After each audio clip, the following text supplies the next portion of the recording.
So, like we mentioned last week, meditation requires us to first relax the body through the right posture and through breath, after which we then learn to relax the mind through focus and concentration. So, first things first, relaxation. In order for our bodies to relax and our minds to be still, we must first sit comfortably. And if our knee is hurting or our leg is falling asleep, our mind will be preoccupied and we will not be able to relax. So you see, according to Yogananda, he said that keeping the spine straight is far more important than the seated asana or posture that we choose to sit in. It doesn't matter so much whether we're sitting in the lotus position or the half lotus position, the siddhasana, the sukhasana, cross-legged, or simply if we choose to sit on a chair. What matters, according to him, is that our spines are straight and that we are comfortable, okay, and that the body is comfortable. Yogananda said that the spine is the highway to the infinite. So try to keep it as straight as you can, not just in meditation, but in general.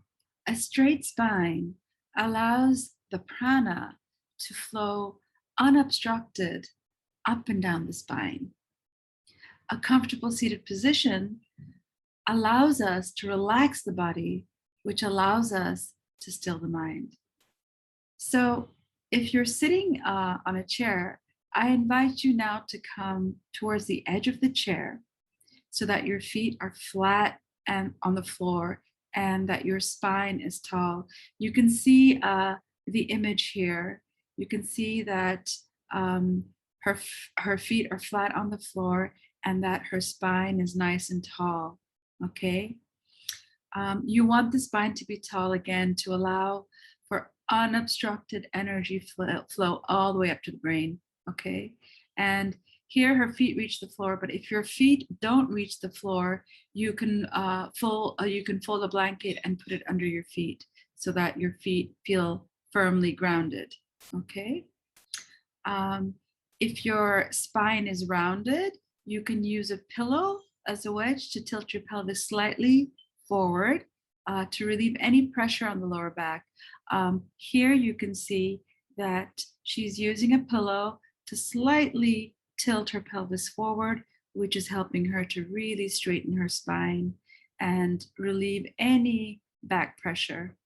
And you can do the same on the chair if you like. If you like, you can wedge a little pillow right here to tilt the pelvis forward, again, to give you that relief. The thighs should be parallel to the floor, okay? Here you can see that her thighs are parallel to the floor, and the knees should be slightly below the hips. So as you can see, there's a slight incline, almost, you barely can see it.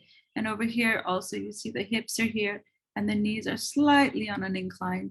And this helps to ground the body and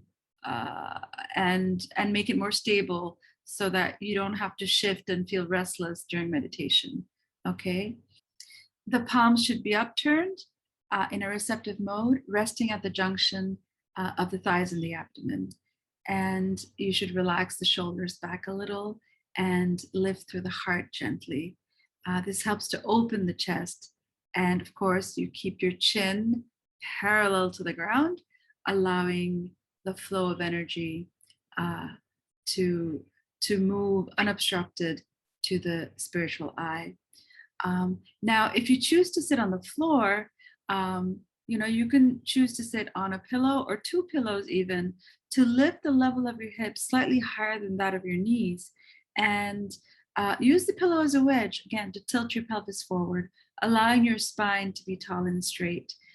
Your shoulders are the same as when you're seated on the chair. They're relaxed and they're pulled back just a little. Your palms also are upturned, resting at the juncture of thighs and abdomen.